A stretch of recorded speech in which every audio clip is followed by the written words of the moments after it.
Selamat datang di channel saya Serangga Gatal. Jangan lupa di subrek, like and share. Mimin doakan semoga kita sehat semua. Oke, kita mulai. Setelah Zhang Yuanxing dan Paman Xiong pergi, kesombongan Yuan Luoxi segera menghilang. Guru, apakah kamu tidak marah? Cheng Wuyong juga dengan cepat mengepalkan tinjunya dan berkata dengan nada meminta maaf, saya juga tahu bahwa Zhang Yuanxing dan Xiong Rin dapat dengan mudah dibunuh oleh Tuan Abadi, tetapi saya dan Nona saya sama-sama berpikir bahwa masalah ini disebabkan oleh kita, dan kebebasan harus diselesaikan oleh kita, sehingga Tuan Abadi tidak akan terlibat lagi. Yuan Luoxi mengangguk tepat. Fusan melihat pemandangan ini, dan hatinya bergejolak lagi. Saat menghadapi Zhang Yuanxing sebelumnya, Yuan Luoxi begitu arogan dan kuat, dia tidak peduli menyinggung klan Zhang di Kabupaten Yunhe. Tetapi ketika menghadapi Su Yi, wanita tertua yang dianggap sebagai permata di telapak tangan keluarga Yuan ini, gelisah seperti anak kecil yang melakukan kesalahan. Kontras sebelum dan sesudah terlalu bagus. Saat dia memikirkannya, dia memberi hormat dengan kagum, Tuan Su, saya membawa Nona Yuan dan yang lainnya untuk berkunjung malam ini, tetapi saya tidak pernah ingin membuat kesalahan dan menghadapi hal seperti itu, jika itu membuat Anda tidak bahagia, dan Fu bersedia bertanggung jawab untuk itu. Melihat adegan ini, ketidaknyamanan di hati Su Yi menghilang, dan dia tidak peduli lagi, dan melambai, masalah ini sudah berakhir. Yuan Luoxi, Cheng Wuyong, dan Fu San menghela napas lega. Semakin banyak mereka tahu tentang cara luar biasa Su Yi, semakin banyak kekaguman yang mereka rasakan di hati mereka. Saat menghadapinya, tidak seperti menghadapi remaja biasa, tetapi seperti menghadapi seorang abadi yang dibuang yang berdiri di atas awan. Pikiran itu seperti laut, jangan berspekulasi. Apa yang kamu lakukan di sini malam ini? Su Yi bertanya dengan santai. Dia juga ingat dengan jelas bahwa Yuan Luoxi berencana untuk pergi di pagi hari, tetapi sekarang dia telah muncul di sini lagi. Yuan Luoxi berkata dengan suara yang jelas, kami mendengar dari Master Kota Fu bahwa Master Abadi akan meninggalkan kota Guangling dan segera pergi ke kota Kabupaten Yunhe, jadi saya hanya ingin mengunjungi Master Abadi dan bertanya apakah Anda dapat bepergian bersama selama perjalanan Anda. Waktu, maka, itu bahkan lebih baik. Setelah mengatakan itu, ada sedikit harapan di wajahnya. Fusan di samping dengan cepat berkata, Tuan Su tidak tahu apa-apa, saya baru saja mendapat kabar bahwa pada siang hari besok, akan ada kapal besar yang datang dari Lincheng Mall, di hulu sungai Dachang. Saya akan berhenti sebentar ketika melewati kota Guangling. Jika Anda naik perahu ini ke Kabupaten Yunhe, Anda akan tiba dalam 3 hari, dan perahu ini sangat nyaman, dengan 9 lantai bangunan dan 12 paviliun, yang dapat menampung 8.000 orang. Ini adalah kapal harta karun yang menunggu hari Senin di Senin Besar. Setelah jeda, Fusan berkata, jika Anda menunggang kuda, itu tidak hanya melelahkan, tetapi juga perjalanannya akan panjang, Anda harus melewati banyak kota dan pegunungan, dan itu akan memakan waktu setidaknya 5 hari.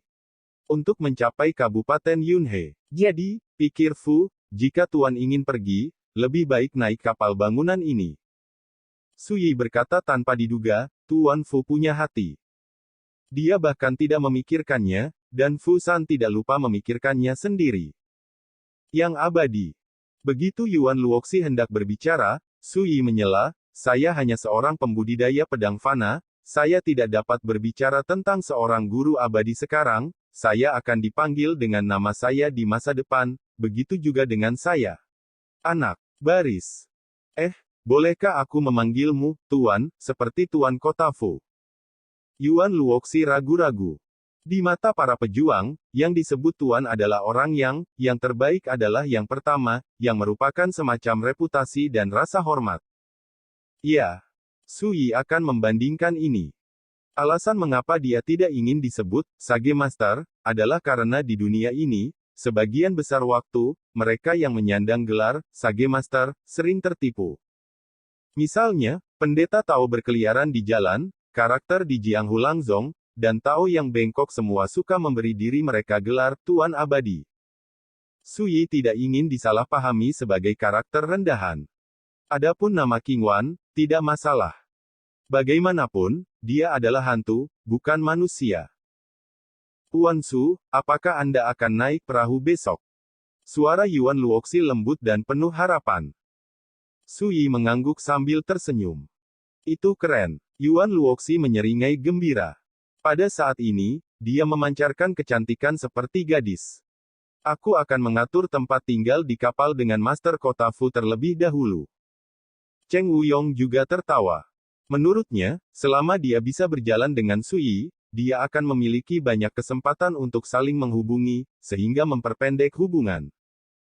Fusan melihat pemandangan ini sambil tersenyum, tetapi diam-diam berpikir dalam hatinya, untungnya dia datang malam ini, kalau tidak dia akan melewatkan waktu ketika Tuan Su pergi. Tidak lama kemudian, Yuan Luoxi mengucapkan selamat tinggal dan pergi. Su Yi langsung pergi ke pohon belalang tua, mengambil pot bunga pir yang diisi di atas meja batu, dan menuangkannya ke tanah akar pohon belalang tua. Meskipun aku tidak langka, tetapi itu juga sepanci anggur roh, yang lebih murah untukmu.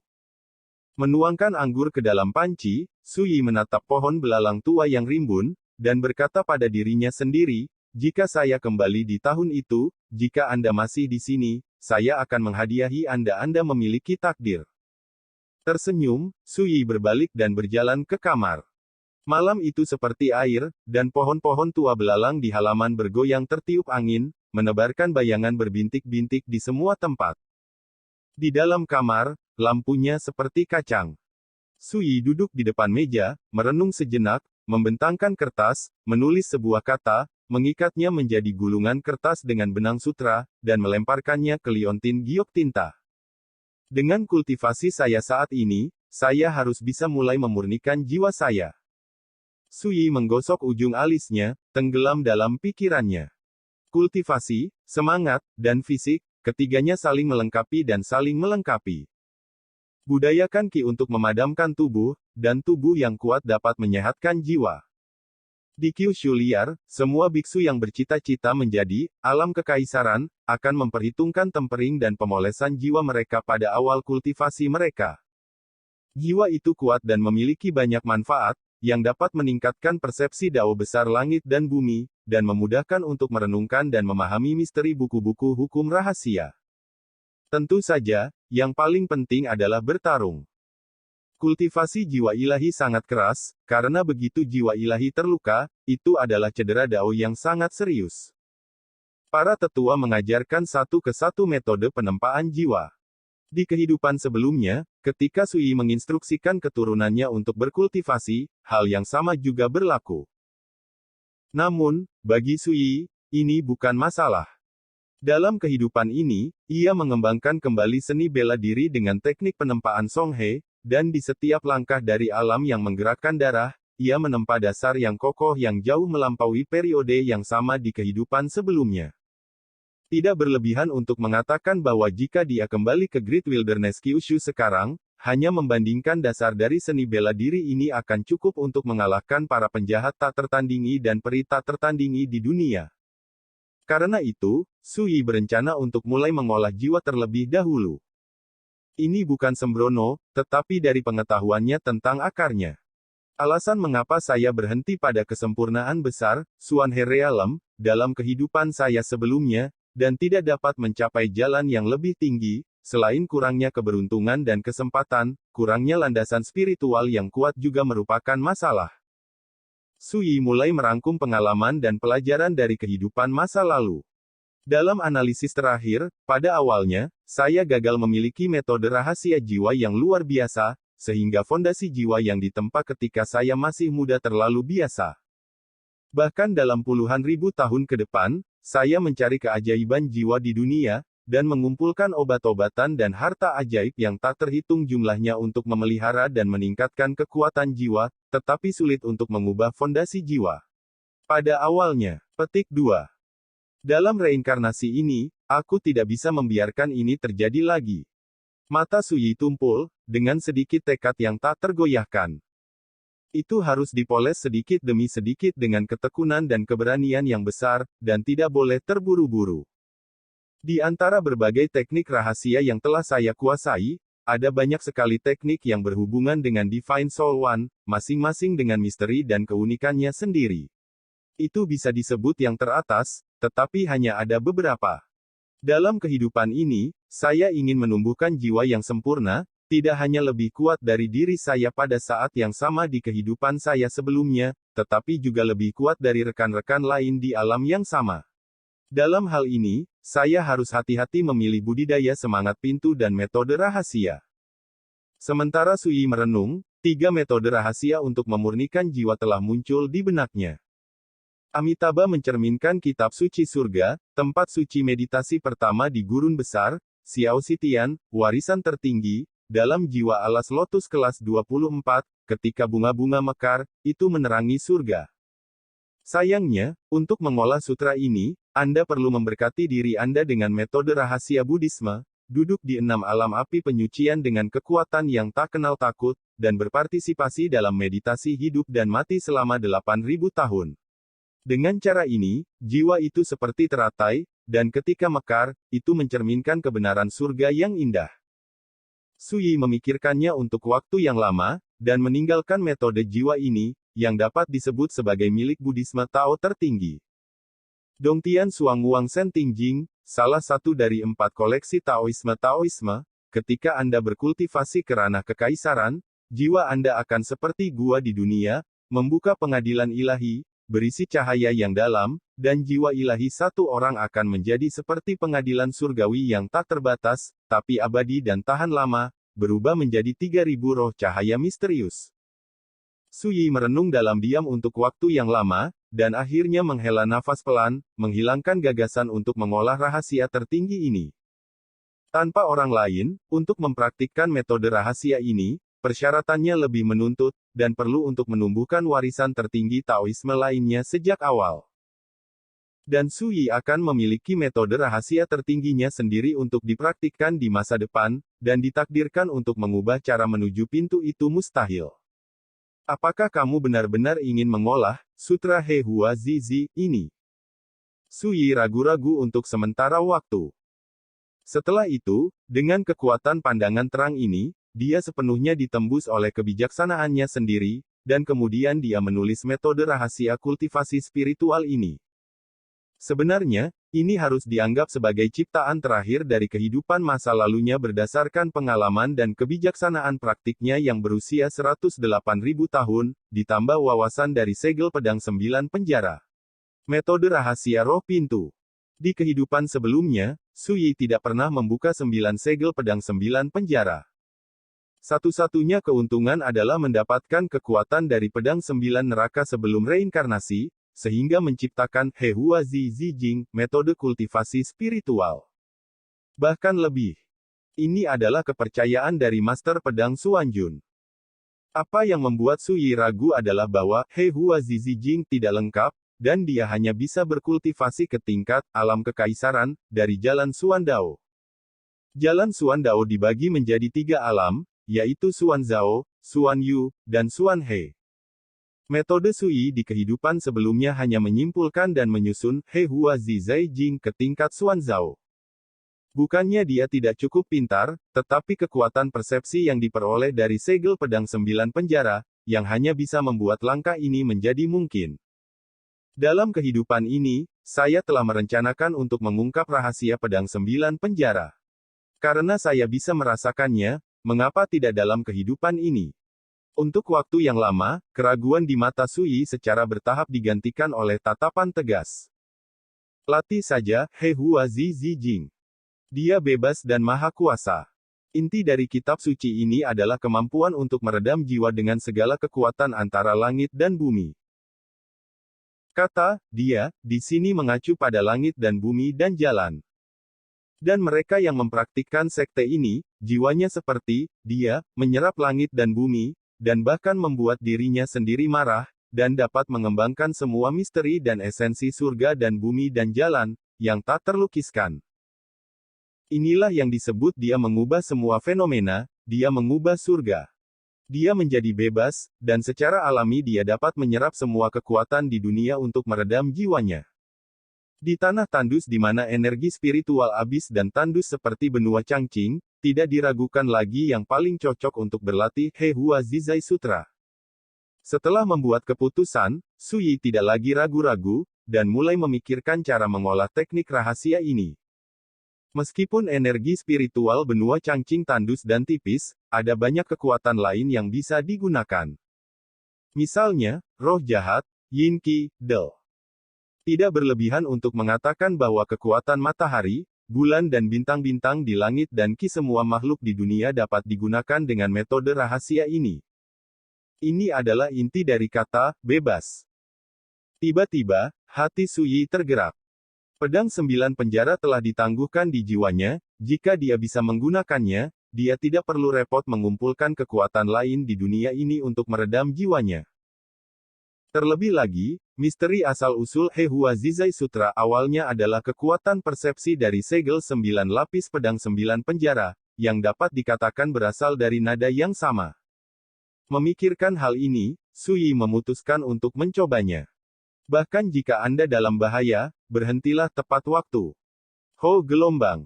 Dengan napas panjang dari udara keruh, Su Yi merasa lega. Sampai tidak ada lagi pikiran yang mengganggu, maka diam-diam jalankan metode pemurnian jiwa He Hua Zi Zijing. Lihat dunia dengan jiwa, dan dunia akan muncul. Melihat gunung dan laut muncul. Lihat pedang 9 penjara dengan jiwa. Diam-diam, Su Yi memperhatikan bentuk, aura, dan pesona pedang 9 penjara, dan menggambar sedikit demi sedikit di benaknya. Dalam gulungan gambar, ada kuas tak terlihat yang pertama kali menelusuri garis misterius dan kusam dari pedang 9 penjara. Secara bertahap, rantai ilahi 9 lapis yang melilit pedang 9 neraka diuraikan. Bentuk, posisi dan warna setiap rantai berat disajikan secara detail. Tapi sampai sekarang, itu hanya seperti.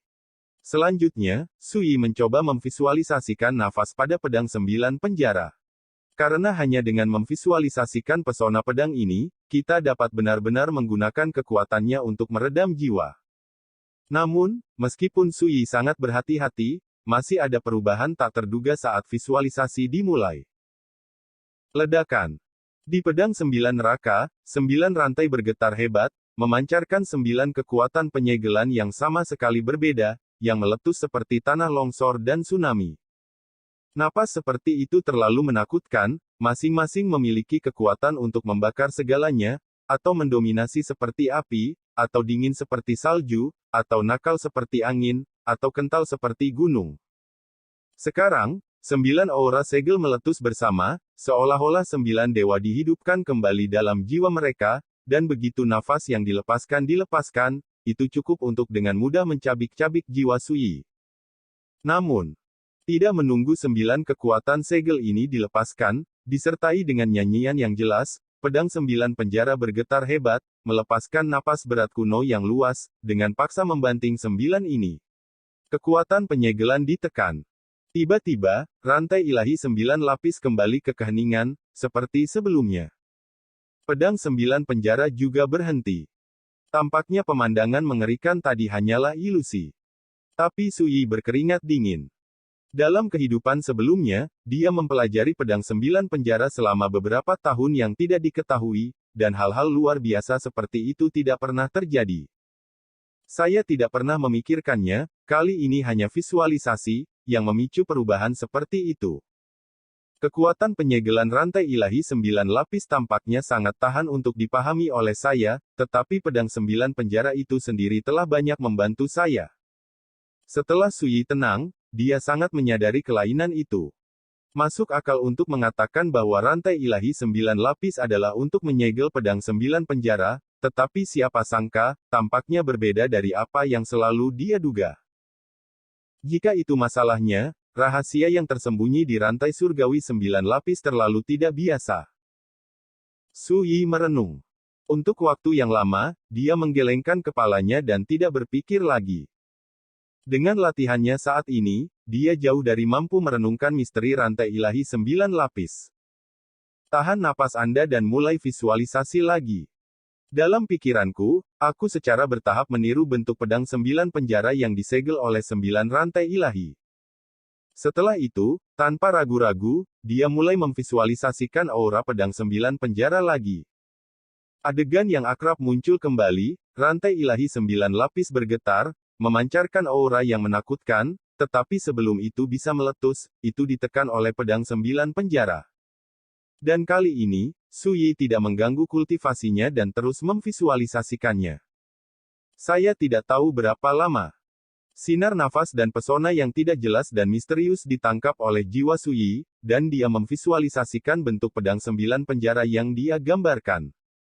Tiba-tiba, Su Yi hanya merasakan jiwanya bergetar, dan banyak aliran kekuatan yang luar biasa muncul dalam persepsinya, berjatuhan dan berguling-guling seperti mendidih. Ada 10 jenis gaya lempar secara total. Pedang dari 9 penjara itu sendiri, luas dan kuno, misterius dan tak terduga. Meskipun Anda dapat merasakan keberadaannya, Anda tidak dapat merasakan kekuatan dan pesonanya sama sekali. 9 lainnya berasal dari kekuatan segel dari 9 lapisan rantai ilahi. Es ketiga sedingin salju. Aura kekuatan ini memiliki kengerian dan kekuatan yang berbeda, seperti dewa yang berdiri di jalan yang berbeda.